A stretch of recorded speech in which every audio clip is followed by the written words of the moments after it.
అందరికీ నమస్కారం అండి. ఈ నెల 7వ తేదీ ఏకాదశి వస్తుంది. ఏకాదశి అది ఆదివారం వస్తుంది. చాలా మంచి విశిష్టత ఉన్న ఏకాదశి. అసలు ఏకాదశి అంటే ఏంటి? రోజు ఏకాదశి విశిష్టత గురించి తెలుసుకుందాము. ప్రతి నెల అమావాస్యకు ముందు వచ్చే ఏకాదశిని బహుళ ఏకాదశి అంటారు. ఇది ఏడాదిలో 12 బహుళ ఏకాదశులు వస్తాయి. అయితే ఒక్కొక్క ఏకాదశికి ఒక్కొక్క ప్రాముఖ్యత ఉంటుందండి. చాంద్రమానం ప్రకారం పక్షము రోజులలో 11వ తేదీని ఏకాదశి అంటారు. అంటే పౌర్ణమి తర్వాత వచ్చే 11వ రోజుని ఏకాదశి అంటారు. అలాగే అమావాస్య తర్వాత వచ్చే 11వ రోజుని ఏకాదశి అంటారు. ఏకాదశికి ముఖ్యమైన ఆదిదేవత శివుడండి. ప్రతి నెలలో శుక్ల పక్షానికి ఒకటి, కృష్ణ పక్షానికి ఒకటి, మొత్తంలో నెలలో 2 ఏకాదశులు చొప్పున ఏడాదికి మొత్తం 24 ఏకాదశులు వస్తాయి. అయితే ఏకాదశి అనగానే ముఖ్యంగా మొదటగా గుర్తొచ్చేది తొలి ఏకాదశి, ముక్కోటి ఏకాదశి, భీష్మ ఏకాదశి. ప్రతి నెల అమావాస్యకు ముందు వచ్చే ఏకాదశిని బహుళ ఏకాదశి అంటారు. ఇలా ఏడాదిలో 12 బహుళ ఏకాదశులు వస్తాయండి. అయితే ఈ ఏకాదశి ప్రాముఖ్యత ఏమిటంటే, ఈ ప్రత్యేకమైన రోజుల్లో ఆహారం తినకుండా ఉపవాసం అంటారు. దీని వలన ఆరోగ్యం, శరీరం, చురుకుదనం వస్తాయని పెద్దల నమ్మకం. ఈరోజు ఏకాదశి జన్మ వృత్తాంతం గురించి తెలుసుకుందామండి.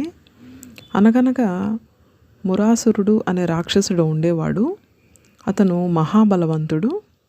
ఇంద్రాద్రి దేవతలను సైతం ఓడించి త్రిమూర్తుల మీదకే కాలు దువ్వడం మొదలుపెట్టాడు. ఆ బ్రహ్మరాక్షసుని భార్య నుండి తమను కాపాడమంటూ ముల్లోకాల్లోని దేవతలందరూ విష్ణుమూర్తిని ఆశ్రయించారు. దాంతో విష్ణుమూర్తి యుద్ధానికి సన్నద్ధుడై మురాసురునితో తలపడ్డాడు. ఇరువురికి మధ్య భీకరమైన సంగ్రామం మొదలైంది. వందల సంవత్సరాలుగా యుద్ధం జరుగుతూనే ఎవరికీ స్పష్టమైన గెలుపు రాకుంది. ఈ లోపల విష్ణుమూర్తి యుద్ధంలో తనకు కలిగిన అలసటకు తీర్చుకునేందుకు ఒక గృహలో విశ్రమించారు.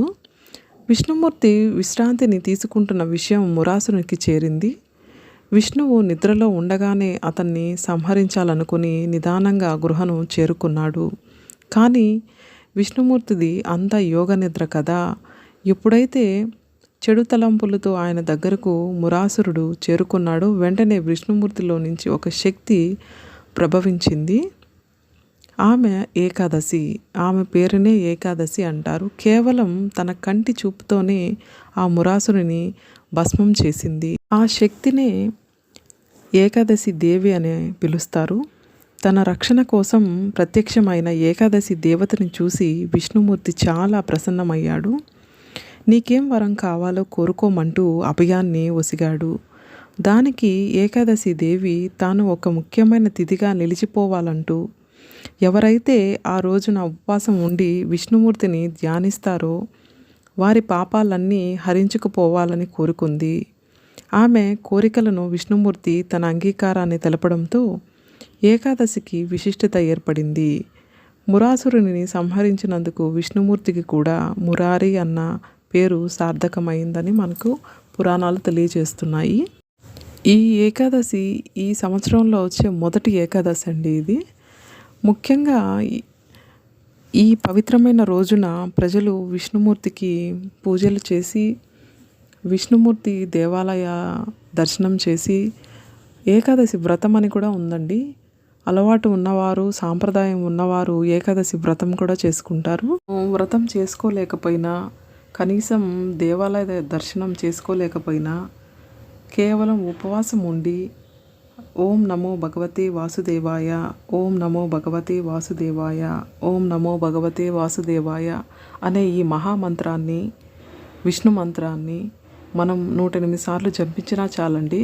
ఏకాదశి వ్రతం చేసినంత పుణ్యము, ఫలము 2 దక్కుతాయండి. కొత్త సంవత్సరం నుంచన్నా అందరము ఏకాదశి ఉపవాసాన్ని ఆచరించి అందరము ఆరోగ్యంగా, ఆనందంగా, ఐశ్వర్యంగా ఉందామని కోరుకుందామండి.